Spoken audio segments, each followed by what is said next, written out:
Muy bienvenidos a este encuentro breve pero emotivo porque estamos en este mes del Sagrado Corazón, en esta tercera semana y queremos compartir juntos este aprendan de mí que soy manso y humilde de corazón.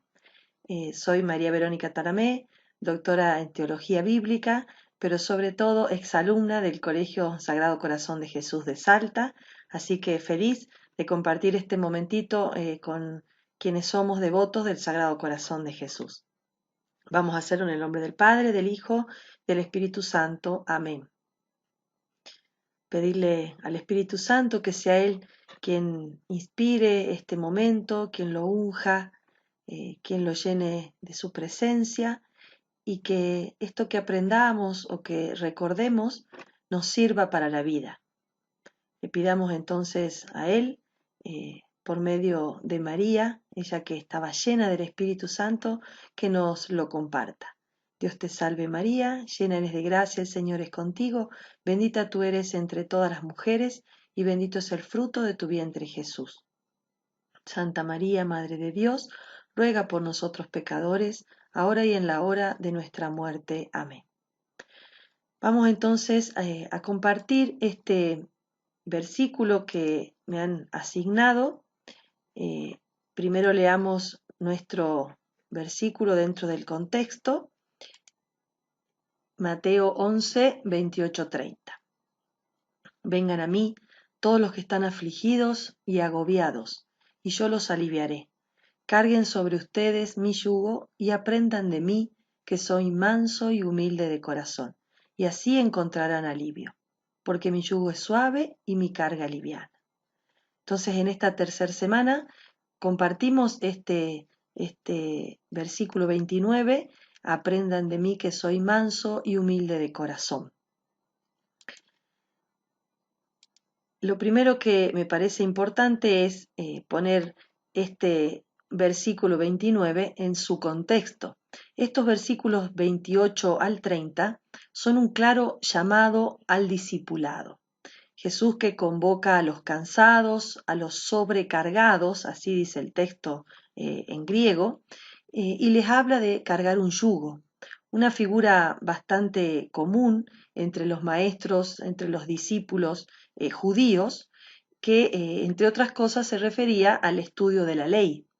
Aunque era para los judíos este yugo algo que los cubría de honor, así figura en Eclesiástico, capítulo 6 del 29 al 31, capítulo 51 del 23 al 30, en realidad quienes optaban por este yugo, el yugo de la ley, terminaban cansados, sobrecargados, agobiados, y entonces ellos mismos o a quienes ellos se los imponían, también terminaban cansando y agobiando a la gente, a los destinatarios del yugo. Así lo dice Pedro, no sé si se acuerdan, Hechos de los Apóstoles, capítulo 15, versículo 10, con motivo del el conflicto de Jerusalén. En este primer concilio, Pedro dice, defendiendo a los paganos, pretendiendo imponer a los discípulos un yugo que ni nuestros padres ni nosotros pudimos soportar. Se estaba refiriendo a la ley y todos los ritos, las normas, las prescripciones judías que querían imponerle a los paganos antes de ser bautizados, de ser cristianos. Así que era muy común esta imagen. Es lo que produce en realidad toda religiosidad cuando es fundada sobre los mandamientos, los preceptos, las leyes. A los que están entonces en estas condiciones, Jesús les ofrece un yugo diferente, les ofrece un yugo llevadero, una carga liviana, que incluso no solo produce cansancio, sino que al contrario, produce descanso, dice el texto, ¿no?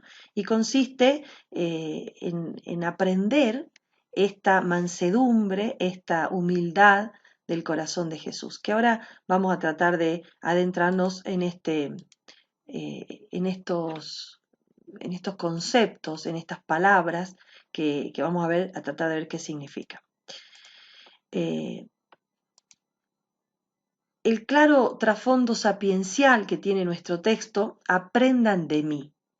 Este aprendan de mí le da un trasfondo sapiencial a todo el versículo y sería bueno que, por razones de tiempo, ahora no lo podemos hacer, pero que se acerquen a estos versículos, capítulo 6, 18, 37 del Eclesiástico y capítulo 51 del 23 al 30. Y ahí el padre, cual maestro, se vale de distintas imágenes relativas a los arados, a la siembra, a los yugos, al esfuerzo necesario que hace falta para adquirir la sabiduría, a los frutos, incluso al descanso que provoca la sabiduría a quienes la sigan. Y evidentemente que el padre se ponía como modelo a seguir. También podemos recordar el libro de los Proverbios, capítulo 8, del 1 al 36. También allí la sabiduría es la que se propone como ejemplo. Bueno, acá en definitiva Mateo estaría hablando como un sabio maestro en nombre de la sabiduría, pero también como el Hijo que ya ha incorporado en su vida la voluntad del Padre, que cumple ya la ley, y este sería Jesús, el modelo que ya interiorizó la ley, los preceptos, en definitiva la voluntad del Padre en su vida. Las cualidades didácticas marcan la diferencia.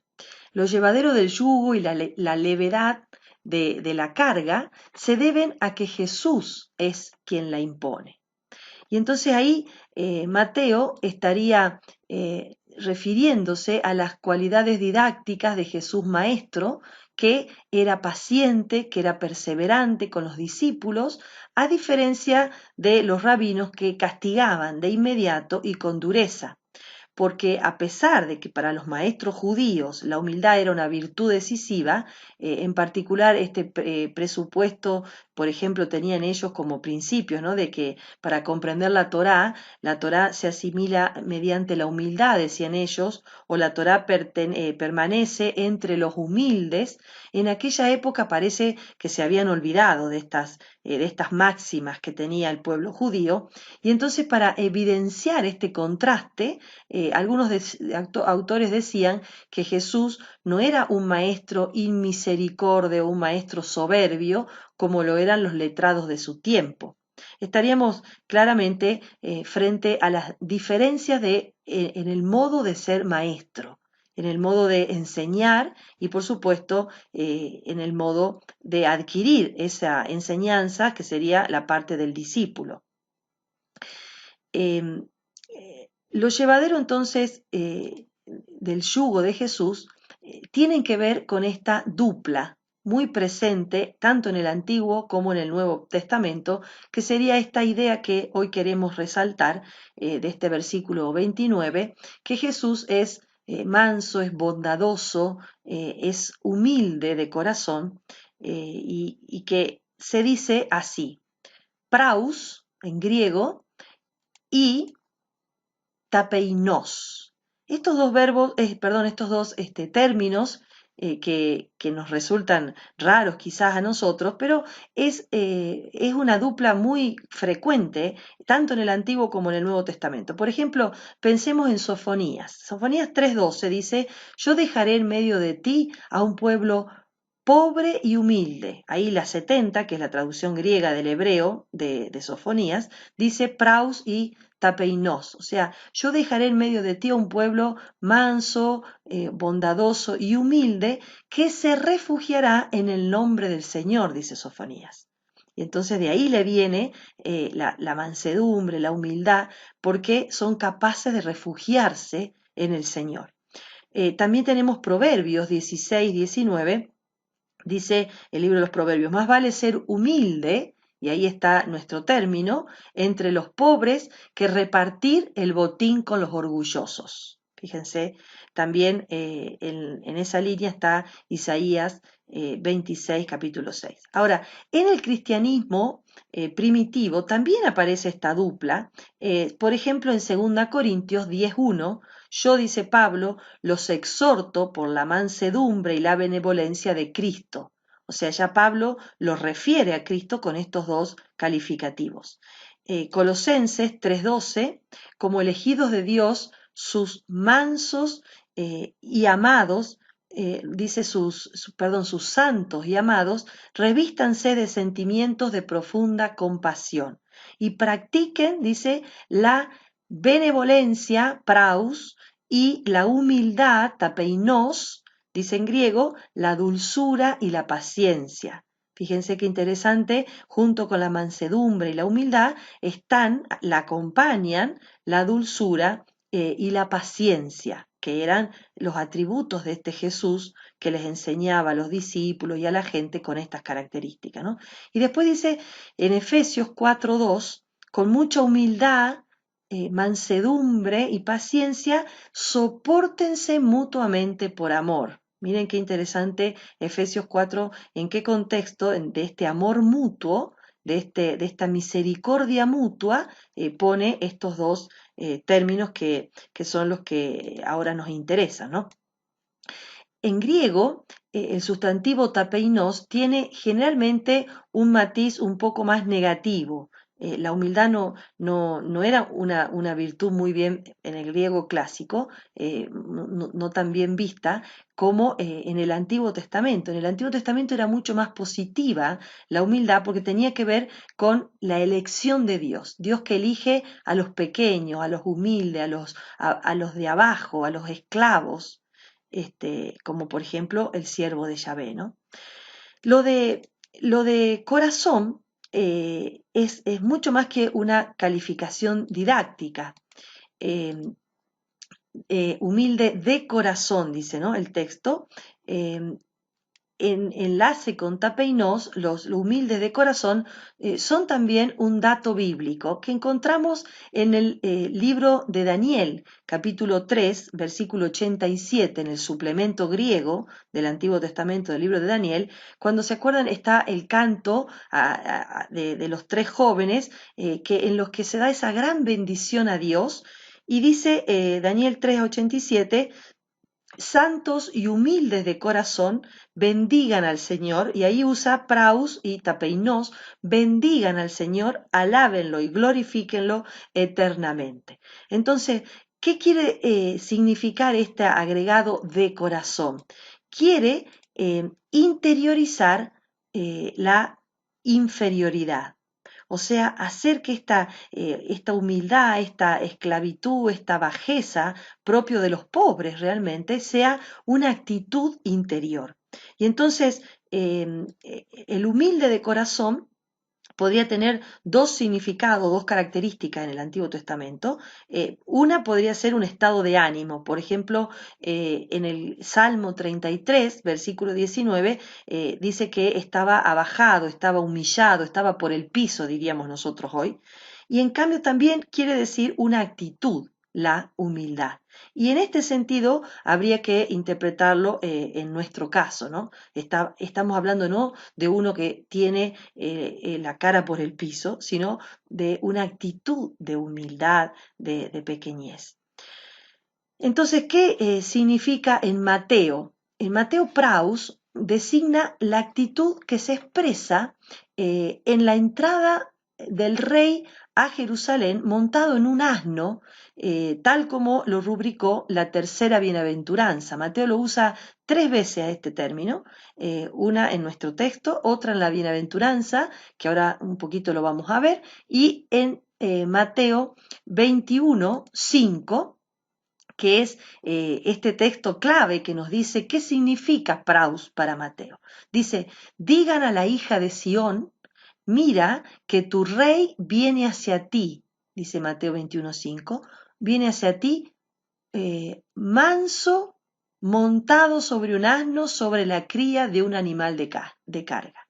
Y entonces esta mansedumbre del texto de Mateo 21:5 nos ilumina nuestro texto, porque se trataría no de un rey que entra triunfante, glorioso después de venir de una guerra, esperando que todos lo alaben y lo glorifiquen, sino no en un caballo, sino en un asno. Y acá está el dato de la mansedumbre, esta que queremos resaltar. Y la bienaventuranza también traduce Praus así: felices los mansos, porque recibirán la tierra en herencia. Entonces, acá en Mateo, en nuestro texto, versículo 29 del capítulo 11, sería sinónimo de la no violencia, referida en Mateo 21:5, como de la afabilidad, de la bondad propia del bienaventurado del 5:5. Entonces, en otros textos también aparece como sinónimo de dulzura, fuera de Mateo, estamos diciendo, ¿no? De afabilidad, de benevolencia. Por ejemplo, lo tenemos en esta caracterización de afabilidad y demás, lo tenemos en Primera de Pedro 3:4, donde dice que su elegancia, la de las mujeres, no sea el adorno exterior consistente en peinados rebuscados, alhajas de oro, vestidos lujosos, sino la actitud interior del corazón, dice Primera Pedro, de adorno incorruptible, de un espíritu dulce y sereno, manso. Esa sería la valencia de nuestro término. Esto le vale también a los ojos de Dios, dice Primera Pedro. Y también tenemos otro texto paralelo de Tito. Tito, capítulo 3, versículo 2, que no injurien a nadie y sean amantes de la paz, dice Tito, que sean benévolos y demuestren una gran afabilidad para con todos los hombres. Es decir, la amplitud semántica de esta palabra hace bastante difícil la traducción de Praus, pero que a diferencia de la debilidad y en contraste con la ira, va desde la sumisión a la voluntad de Dios, esta resistencia pasiva, hasta el no permitir que se haga violencia ni que se cometa ninguna injusticia con nadie, dice Gregorio de Niza. Así que este sería el manso, el bondadoso, el benevolente, el afable. Ahí tenemos entonces los textos. Por otro lado, siempre en contexto de enseñanza, Mateo vuelve a usar esta raíz verbal, a bajarse, hacerse pequeño, humillarse, en contextos de enseñanza, en Mateo 18:1-4. ¿Se acuerdan? Ante la pregunta de los discípulos de quién era el más grande en el reino, Jesús llamó a un niño, lo puso en medio de ellos y le dijo: les aseguro que si ustedes no cambian y no se hacen como niños, no entrarán en el reino de los cielos. Por lo tanto, el que se hace pequeño, ahí está el verbo abajarse, humillarse, como este niño, será el más grande en el reino de los cielos. También Mateo 23, del 1 al 11, se trata de esta enseñanza de Jesús a la multitud, a los discípulos, contra la soberbia y el modo de ser de los escribas y de los fariseos. Y dice Jesús a la multitud: los escribas y los fariseos ocupan la cátedra de Moisés, dice. Ustedes hagan y cumplan todo lo que ellos digan, pero no se guíen por sus obras porque no hacen lo que dicen. Atan pesadas cargas, los ponen sobre los hombros de los demás, por eso agobian, hacen cansada el cumplimiento de la ley, mientras que ellos no quieren mover ni un solo dedo. Y todo lo que hacen es para que los vean, el orgullo, la vanidad. Agrandan sus filacterias, alargan los flecos de los mantos y les gusta ocupar los primeros puestos en los banquetes, los primeros asientos en las sinagogas, ser saludados en las plazas y ser llamados maestros. Todo esto es exactamente lo contrario de lo que viene ahora a continuación como enseñanza de Jesús.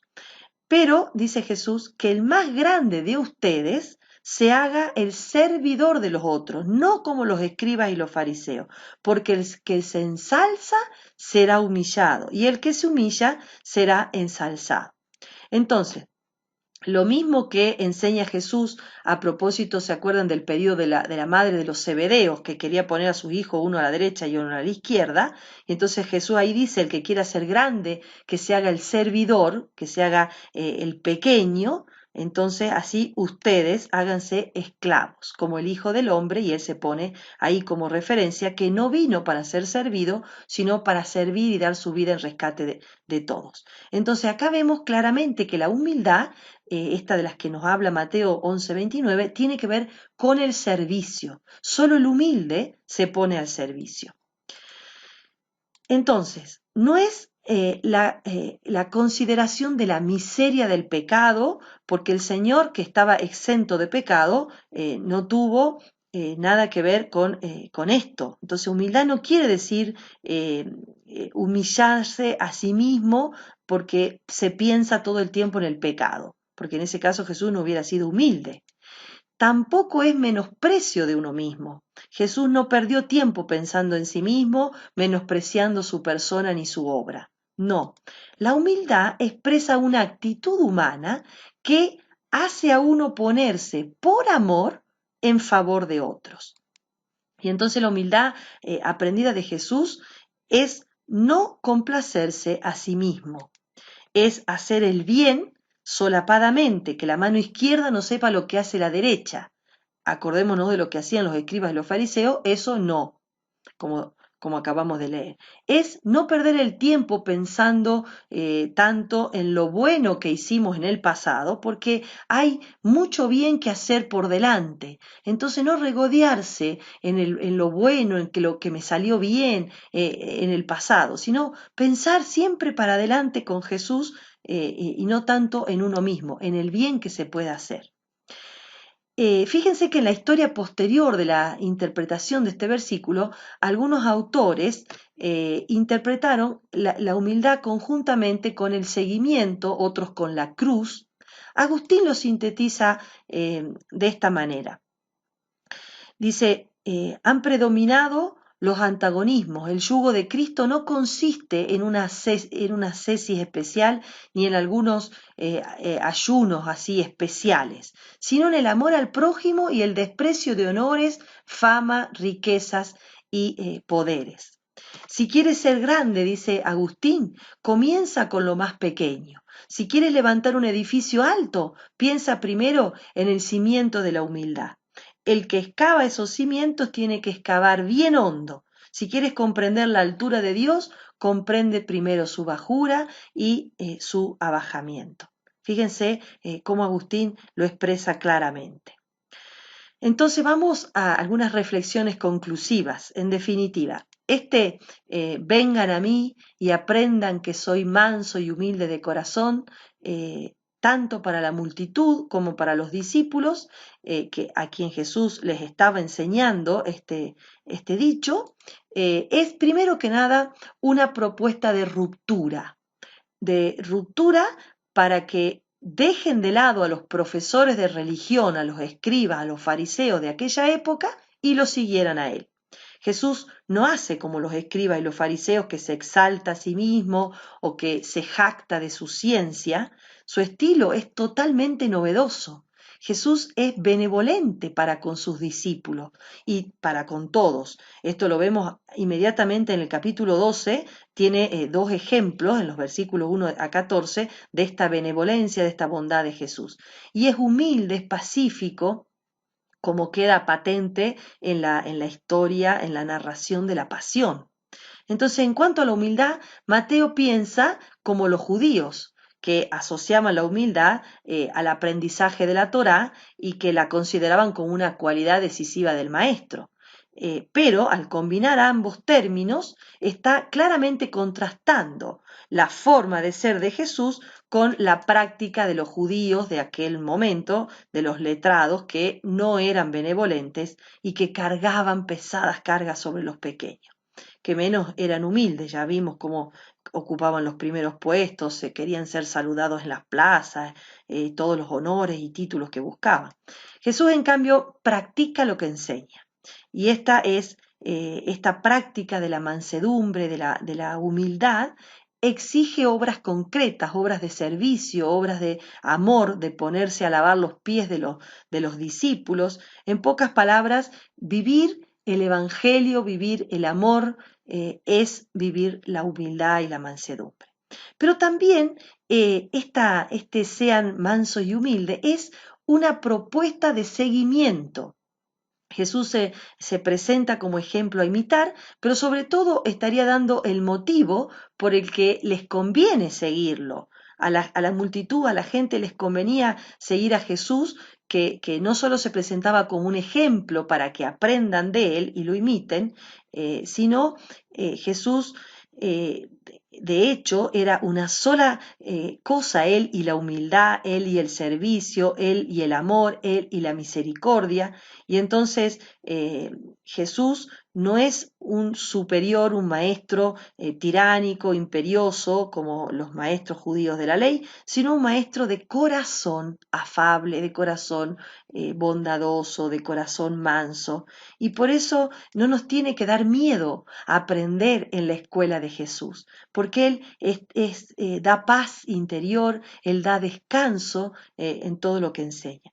Pero para entender bien este versículo hay que combinarlo con los anteriores, con los versículos anteriores a nuestro texto, la alabanza al Padre por haber revelado estos misterios del reino a los pequeños y el conocimiento, la intimidad, la experiencia mutua entre Cristo y el Padre. Acuérdense que decía nadie conoce al Padre sino el Hijo y a quien el Hijo se lo quiere revelar. Nadie tiene intimidad profunda, nadie tiene experiencia del Padre, sino a quien el Hijo se lo quiere revelar. Y entonces, si leemos nuestro versículo 29, a la luz de estos versículos precedentes, el aprender de Jesús, su mansedumbre, su humildad, pueden terminar en una doctrina abstracta, en un mero ejercicio religioso ascético o en una experiencia religiosa sin consecuencias concretas.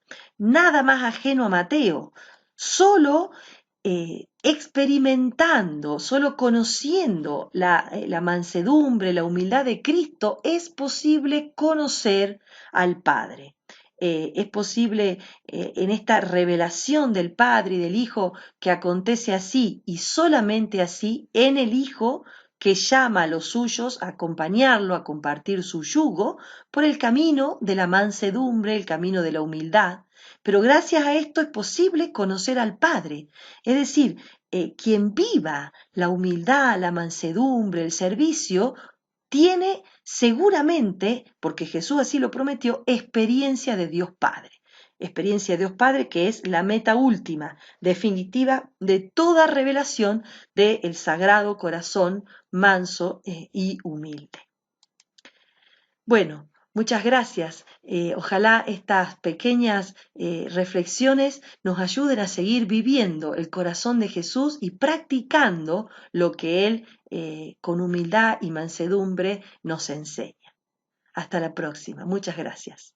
Sagrado Corazón de Jesús, en vos confío, oh María sin pecado concebida, rogad por nosotros que recurrimos a vos. En el nombre del Padre, del Hijo y del Espíritu Santo. Amén.